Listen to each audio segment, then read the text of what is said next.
Israel आणि Hamas यांच्यात युद्ध सुरू होऊन आता जवळपास 2 वर्ष झाली। 7 ऑक्टोबर 2023 ला हमासनं इस्रायलवर अचानक अटॅक केला। मग इस्रायलनेही त्याला उत्तर दिलं। त्यानंतर त्यांच्यात युद्धाला सुरुवात झाली। त्यात आतापर्यंत 70,000 पेक्षा जास्त लोकांचा मृत्यू झालाय। 1.5 लाखांपेक्षा जास्त लोक जखमी झालेत। इस्रायल आणि हमासमध्ये हा संघर्ष सुरू असताना नुकतंच इस्रायलनं कतारची राजधानी दोहा इथं हल्ला केला। हल्ल्याचं टार्गेट होतं दोहा इथं उपस्थित असलेले हमासचे वरिष्ठ नेते। या हल्ल्यात 6 जणांचा मृत्यू झाला। इस्रायलच्या या हल्ल्यानंतर आता मुस्लिम राष्ट्रांमध्ये अस्वस्थता वाढली आहे। इस्रायलच्या वाढत्या आक्रमकतेला तोंड देण्यासाठी मुस्लिम राष्ट्र हळूहळू एकत्र येत असल्याचं चित्र आहे। कतारवरच्या हल्ल्यानंतर दोहा इथं मुस्लिम देशांची एक इमर्जन्सी बैठक झाली। मुस्लिम राष्ट्रांमध्ये इस्रायल विरुद्ध नाटो सारखी संघटना बनवण्याच्या चर्चांना या बैठकीमुळे वेग आलाय। इस्रायल विरुद्ध मुस्लिम राष्ट्र कसे एकत्र येतात? अरब नाटो बनवण्याच्या चर्चा नेमक्या आहेत काय? अशा प्रकारची संघटना खरंच अस्तित्वात येऊ शकते का? सगळ्यांची माहिती जाणून घेऊयात या व्हिडिओच्या माध्यमातून। नमस्कार, मी अनिकेत आणि तुम्ही पाहताय बोलबिडू। या सगळ्याची सुरुवात झाली 9 सप्टेंबरला। त्या दिवशी इस्रायलनं कतारची राजधानी दोहा मधल्या एका इमारतीवर मिसाईलनं हल्ला केला। या इमारतीत हमासचे काही पॉलिटिकल लीडर्स एकत्र जमले होते।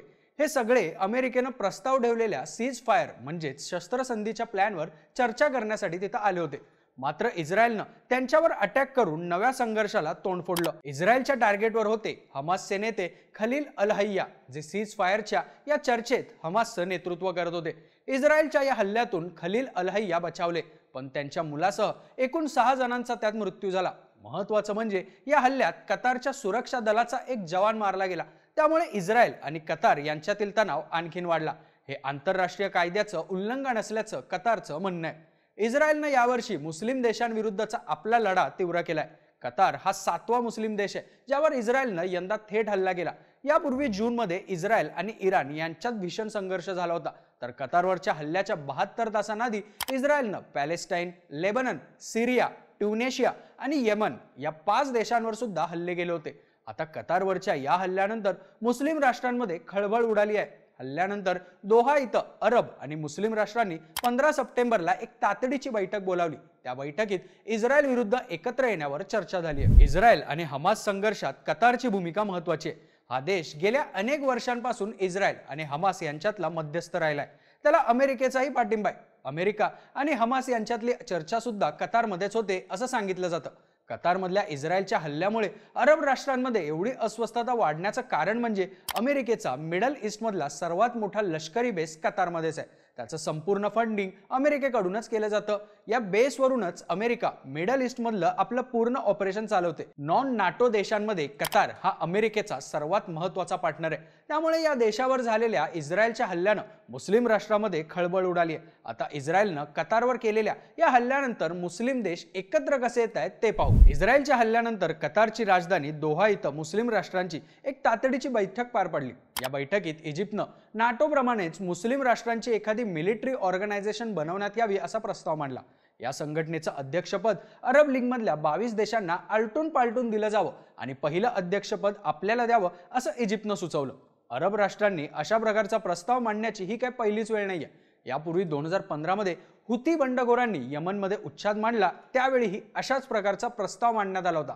आता इस्रायलनं कतारवर केलेल्या हल्ल्यानंतर हा प्रस्ताव पुन्हा मांडण्यात आलाय। आता इजिप्तचा हा प्रस्ताव काय आहे तर त्यात म्हटलंय की अरब राष्ट्रांनी आपलं सैन्य, वायुदल आणि नौदलामध्ये समन्वय साधणं गरजेचं आहे। या देशांनी ट्रेनिंग, लॉजिस्टिक आणि मिलिटरीच्या सिस्टीमला एकत्र करावं।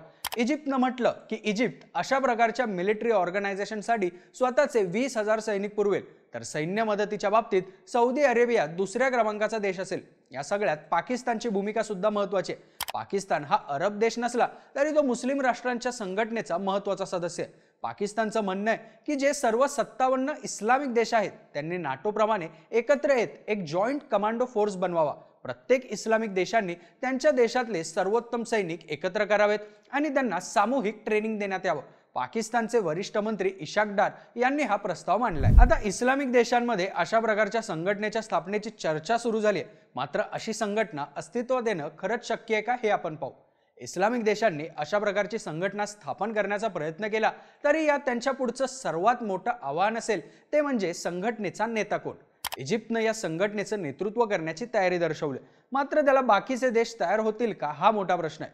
मुस्लिम देशांमध्ये आपसातच भांडण आहेत. सौदी अरेबिया आणि इराण एकमेकांचे कट्टर शत्रू आहेत. या दोन्ही देशांना मुस्लिम राष्ट्रांचं नेतृत्व करायचं आहे. यात तुर्कीचा रोलही महत्वाचा आहे.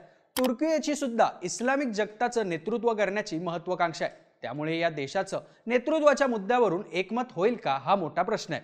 सौदी अरेबिया हा सुन्नी देश आहे, तर इराण शिया.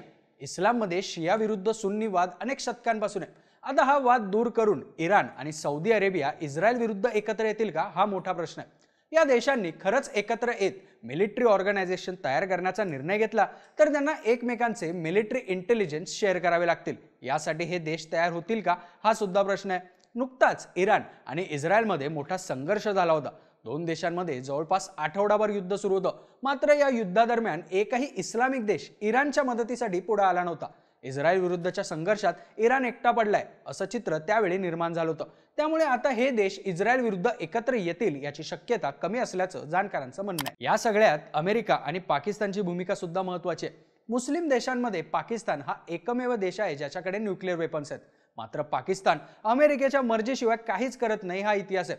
पाकिस्तानमध्ये अमेरिकेचा लष्करी तळ आहे. त्यामुळे अमेरिकेच्या परवानगीशिवाय पाकिस्तान कोणतेही लष्करी हालचाल करेल याची शक्यता नाही. आता अमेरिका इस्रायल विरुद्ध अशा प्रकारे इस्लामिक देशांची मिलिटरी ऑर्गनायझेशन तयार होऊ देईल का हा सुद्धा प्रश्न आहे. अमेरिका आणि इस्रायलची दोस्ती जगजाहीर आहे. सध्या अमेरिकेचे परराष्ट्र मंत्री मार्को रुबियो इस्रायलमध्ये आहेत. हमासचा कायमचा नायनाट करू अशी त्यांची भूमिका आहे. अमेरिकेचा मिडल ईस्टमध्ये सुद्धा मोठा हस्तक्षेप राहिलाय. कतार आणि सौदी अरेबिया सारख्या देशांसोबत अमेरिकेचे संबंध पूर्वीपासून चांगले राहिलेत. मिडल ईस्टमधल्या जवळपास प्रत्येक देशात अमेरिकेचा मिलिटरी बेस आहे. त्यामुळे या मुस्लिम राष्ट्रांनी इस्रायल विरुद्ध एकत्र होणं म्हणावं तितकं सोपं नाहीये. सध्या तरी इस्रायल आणि हमास यांच्यातलं युद्ध चांगलंच तापलंय. यात इस्रायलनं कतारवर हल्ला करून नव्या संघर्षाला तोंड फोडलंय. या हल्ल्यानंतर मुस्लिम देशांनी एकत्र येण्याची तयारी दर्शवली आहे. मात्र प्रत्यक्षात हे होण्याची शक्यता फारच कमी असल्याचं बोललं जात आहे. तुम्हाला काय वाटतं? इस्रायल विरुद्ध मुस्लिम देश एकत्र येतील का? पाश्चिमात्य देशांच्या नाटो प्रमाणे अरब देशांची मिलिटरी ऑर्गनायझेशन अस्तित्वात येईल का? तुमची मतं आणि प्रतिक्रिया आम्हाला कमेंट करून नक्की सांगा आणि अशाच माहितीपूर्ण व्हिडिओसाठी बोल व्हिडिओच्या YouTube चॅनलला नक्की सबस्क्राईब करा.